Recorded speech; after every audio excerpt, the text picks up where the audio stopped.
I'll pay for it. This is my money, not the store's." The grocery store was packed that Saturday afternoon. Long lines, crying children, tired faces. Everyone just wanted to get home. At register 6 stood a man in simple, worn clothes, faded brown jacket, wrinkled khakis, scuffed shoes. In his basket, rice, beans, cooking oil, bread, onions, tomatoes. Survival food. Nothing fancy. He reached into his pocket, paused, checked again, then again. His face changed. "I'm sorry," he said quietly to the cashier. "I think I forgot my wallet." And that's when the explosion happened. "Oh, you have got to be kidding me!" The woman behind him stepped forward aggressively. High heels, designer handbag, perfect makeup, sharp voice. "Some of us have places to be. Move out of the way." The store manager rushed over nervously. "Sir, if you can't pay, you'll need to step aside." Everyone was staring, judging, measuring his worth by his jacket. And then, the cashier did something no one expected. She reached into her apron pocket, pulled out a $20 bill, some coins, her lunch money, her only money until payday. "I'll pay for it," she said softly. "I'm using my money." The entire store went silent. But what happened next made history. The man no one recognized. "My name is Marcus Adeyemi," the man would later say. "I am the founder and CEO of Adeyemi Global Group. I own this building." But before that moment, no one knew. At 54 years old, Marcus was worth $4.2 billion. Real estate, shipping, technology, logistics. Half the commercial buildings in Atlanta carried his signature through shell corporations. But Marcus didn't dress like money. His father once told him in a small fishing village outside Lagos, "Wealth is something you don't wear, it is something you build." Marcus came to America at 20 with 2 suitcases in $300. His father, Samuel Adeyemi, was a fisherman. His mother, Grace, sold produce in the market. His father used to say, "A river does not drink its own water. A tree does not eat its own fruit." Those words built Marcus. But money didn't give him everything. It gave him buildings, it gave him power. It did not give him love. The women who loved his money. 3 serious relationships, 3 heartbreaks. The first, Vanessa. Elegant, polished, sophisticated. When his shipping division lost $180 million in 1 quarter, she said, "I didn't sign up for instability." She left within 30 days. When the company recovered, she called. He didn't answer. The second, Rochelle. 2 years together. Warm, supportive, until he discovered she had secretly transferred $380,000 to her ex through a fake nonprofit. When confronted, she shrugged. "You have billions, you won't miss it." The third, Dr. Alina Brooks. Kind, seemingly humble, a pediatric nurse, until he discovered she had already drafted a prenuptial agreement before he even proposed, guaranteeing her $60 million if the marriage ended within 5 years. She planned the exit before the entrance. After that, Marcus stopped trying. He focused on business, on philanthropy, on building schools in West Africa. But at night, in his mansion in Buckhead, the silence was louder than any boardroom. His longtime driver, Daniel, once told him, "Sir, you need someone." "I have you, Daniel." "I'm your driver, sir, not your wife." He laughed, but loneliness doesn't laugh back. The dream that changed everything. One evening, his 82-year-old mother called from Nigeria. "Marcus, I dreamed about you." "What kind of dream, Mama?" "You were standing in a market, surrounded by food, but you were starving." He smiled softly. "That makes no sense. You were only looking at the expensive stalls. You kept walking past the small ones, the ones with real nourishment." He fell silent. "You are looking for love in the wrong places," she said. How will I know when I find it? You will know, she whispered, because she will give you something she cannot afford to lose, and she will give it without being asked. He sat with that sentence for 3 days. On the 4th day, he created a test. The plan. He would go somewhere ordinary, not a gala, not a luxury event, not a charity banquet, a grocery store. Dressed simply, no wallet, no cards, no ID, and he would see who helps, who judges. Daniel stared at him when he explained, "Sir, you own 19 properties in this zip code. I want to see what people do when a man can't pay for rice and bread." Which store? The Fresh Harvest Market on Cascade Road. And so, it's Saturday at 11 a.m., Marcus dressed like an average man. Old jacket, simple clothes, nothing expensive. Daniel dropped him 2 blocks away, and Marcus walked in alone. He picked up rice, beans, oil, bread, onions, tomatoes. Survival food. Nothing fancy. He reached into his pocket, paused, checked again, then again. His face changed. "I'm sorry," he said quietly to the cashier. "I think I forgot my wallet." And that's when the explosion happened.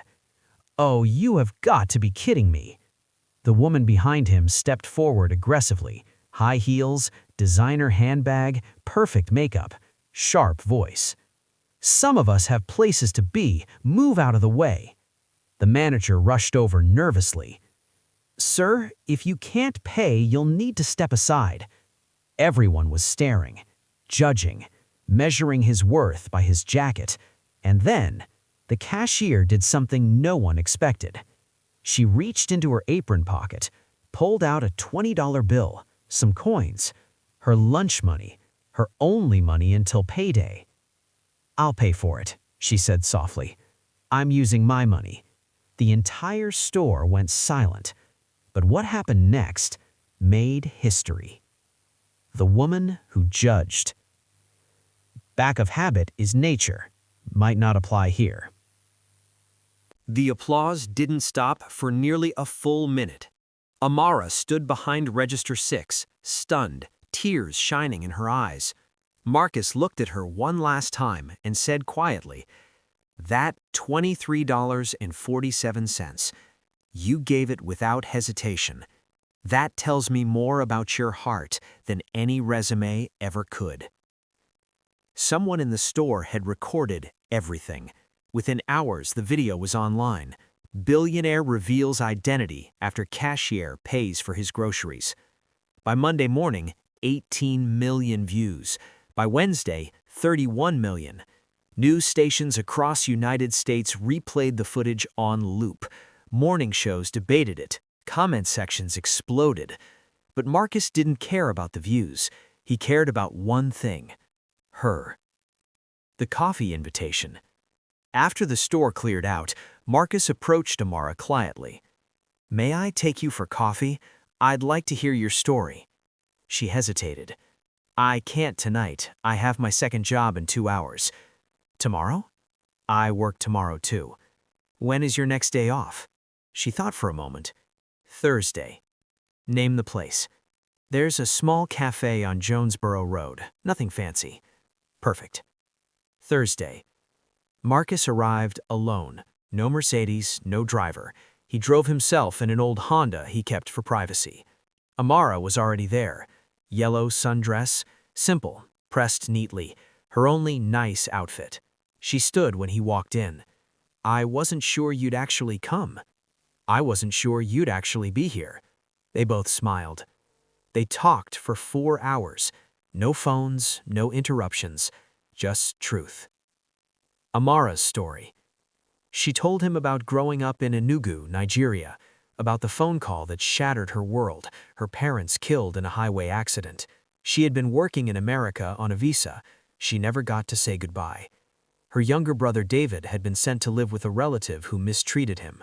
She spent 2 years and nearly every dollar she earned fighting through immigration paperwork to bring him legally to the U.S. "I worked double shifts, slept 4 hours a night. I couldn't leave him there."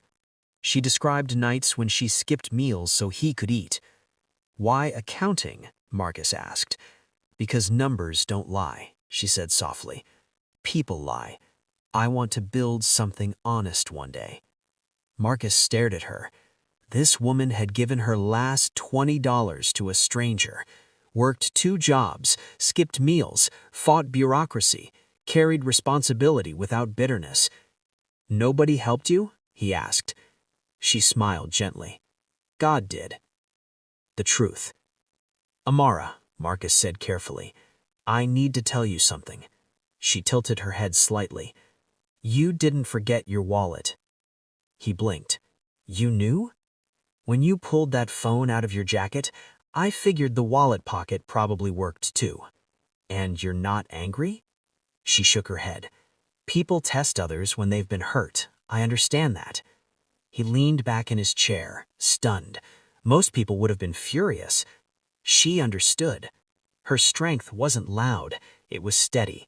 And in that tiny cafe on Jonesboro Road, something real began. Meanwhile, Cassandra. While something beautiful was growing, something was collapsing. The viral video had clearly captured Cassandra's face, her words, her tone. "Is this a homeless shelter? Some of us aren't stupid enough to throw money at strangers." Her employer, a major beauty supply corporation, received hundreds of complaints. Her name trended on social media for 2 days straight. She posted an apology video, tears, explanations. "I was having a bad day." The internet wasn't buying it, because it wasn't one sentence. It was her attitude, her posture, her entitlement. Her company called her in. "Given the damage to our brand, we are terminating your employment effective immediately." "You can't fire me over a grocery store video." "We can, and we are."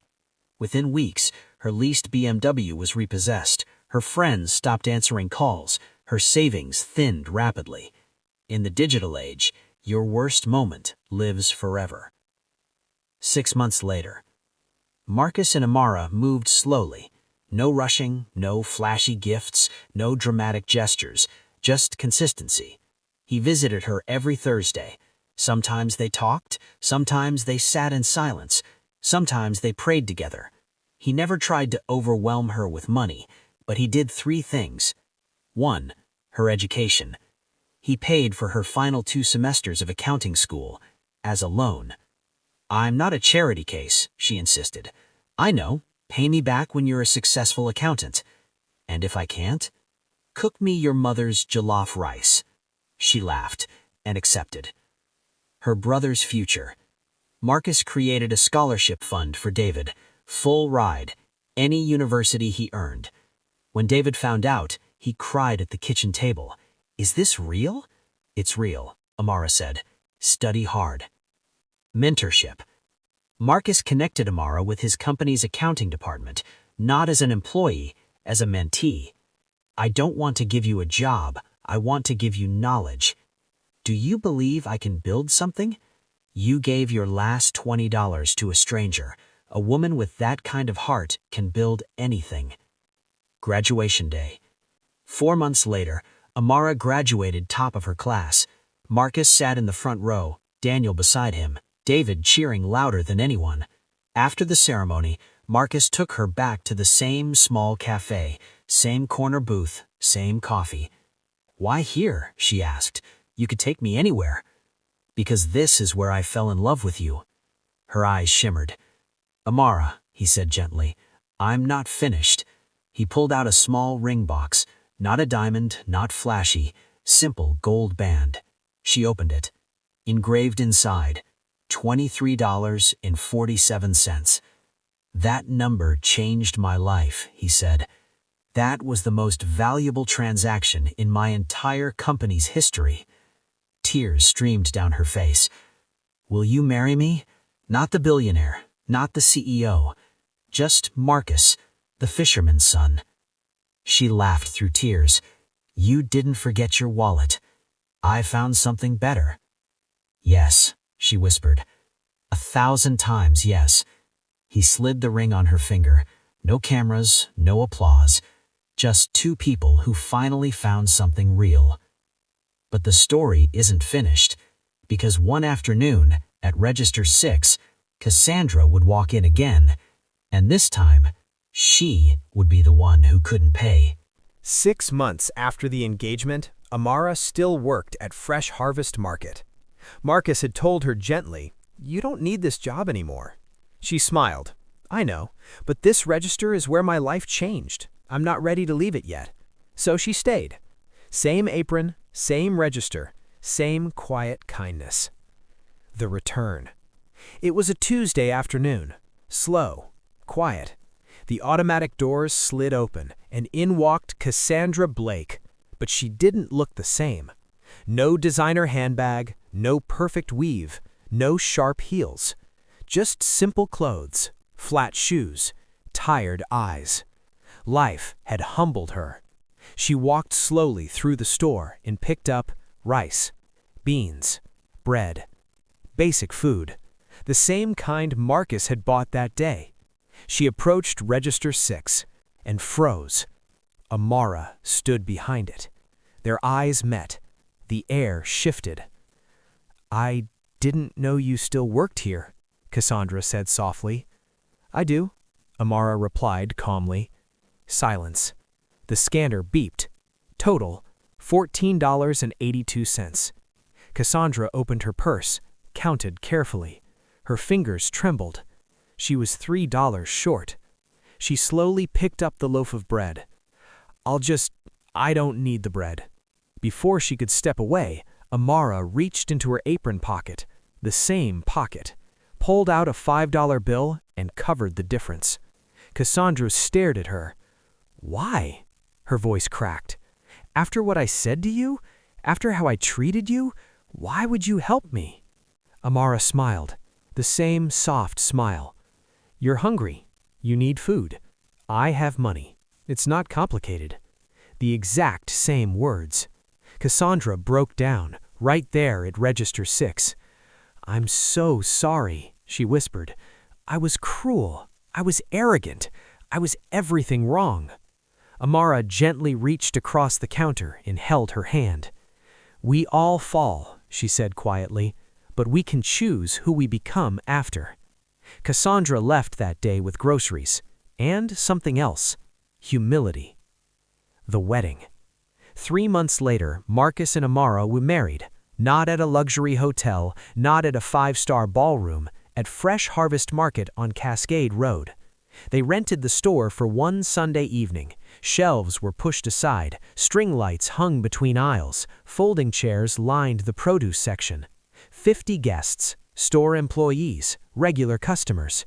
David, Daniel, the elderly man who had started the applause months earlier, and Marcus's mother watched on video call from Lagos, weeping with joy. They stood behind Register 6, exactly where it began. Marcus took her hands.